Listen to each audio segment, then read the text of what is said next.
Hey guys, it's takasta here again. Welcome to a video review. So today I'll be reviewing the Zowie FK2 gaming mouse. So this is a refresh after Zowie FK1, Zowie FK14 refresh, and the original Zowie FK, which I reviewed before. So a bit of a background intro, when they introduced the Zowie FK, it was actually one of the more successful ambidextrous mice, and I actually really like these original Zowie FK. So with the Zowie 14 edition, it actually used the same sensor, the 3090 at the time, and they actually refreshed the scroll wheel, which used a 24-bit rather than 16 click scroll, and also they refreshed the infrared.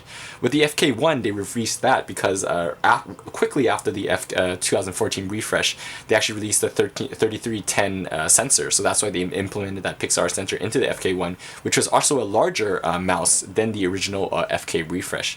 So afterwards, people kind of like didn't really like that, or they wanted to release another sized mice. So in fact, they released the FK2, which is in fact the same exact chassis as the FK. So I'm going to be doing comparisons between the FK2 and the original FK, and to be honest, what's the main differences? To be honest, it's actually just a refreshed internals, refreshed sensor, and a refreshed scroll. So in terms of specs, it does sport the 3310. It does do sensor from Pixar. It has a liftoff distance, as Zowie always does, a pretty low 1.5 to 1.8 millimeters. These switches have been replaced with Huano blues for the mouse 1 and mouse 2. Still Huano reds for the other mice. 1000 polling hertz, 7 buttons, and they go in 400, 800, 1600, and 3200 DPI settings. So if you're someone who doesn't like these exact settings, you might want to choose another mouse. But this has always been Zowie's way of doing things, so that's really I quite like it a lot. In terms of the weight and dimensions, I'm just showing you some comparisons here. It is the exact same shape and weight, in fact, as the original FK and the 2014 refresh. Weighs at 82 grams, fairly light mouse. And the dimensions I can show you here. Here are just some comparisons. So I was actually quite confused. The FK, there's so many releases, and in fact, the original FK 14 edition and the FK2 are the same dimensions, so do take note of that. In terms of the another refreshes, like I said before, this used to use Huano yellow dot switches. Now it uses Huano blue, which seem quite a bit lighter. In fact, I'll do like a test video. This not as hard as the original FK, and in fact, this is a nice upgrade. The scroll is upgraded to 24 precision scrolling, which is much nicer. It's not as thick, it's not as muddy, and just scrolls a little bit crisper, which I quite like as well. And also it uses infrared sensors. As you can see here on my FK, there's this red optical sensor, and now it's infrared, so you can't see it, which is quite nice. Maybe moving on to the performance. The performance is 3310. It's been released in a couple other mice as well, such as the SteelSeries Rival and a couple other mice. I think the Cone Pure military, or Cone Pure, I think, also uses this. The performance is quite good. Maximum tracking at 5 meters per second.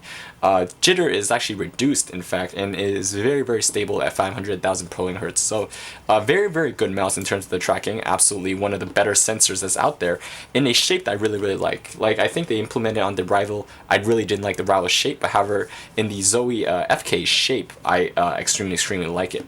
Compared to the 3090, it is a performance upgrade. The 3090 couldn't go up to 4 meters, 5 meters per second, and the sensor in general is much more stable.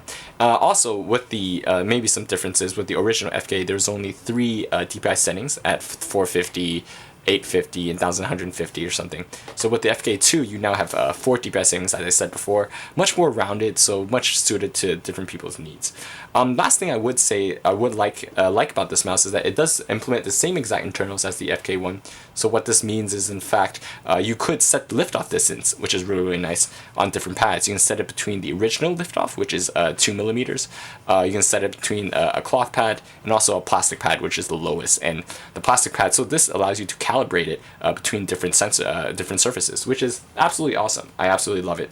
So in conclusion, but for the price, I don't think I mentioned it, but I think it's going for about 59 euros, probably 59 US or 65 US, depending on where you got it. I got around that same price as well. I absolutely love it.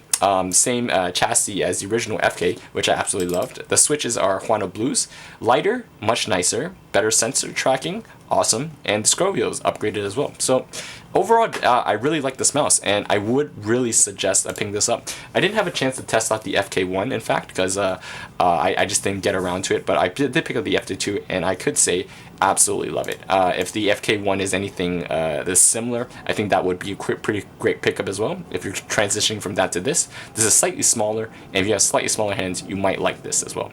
So hope you guys enjoyed that video review. I will be posting some a written review as well at my site, itech.com. You can go visit it. I'm doing a sale promotion of mouse feet, and hope you guys enjoyed that video. So thanks, guys.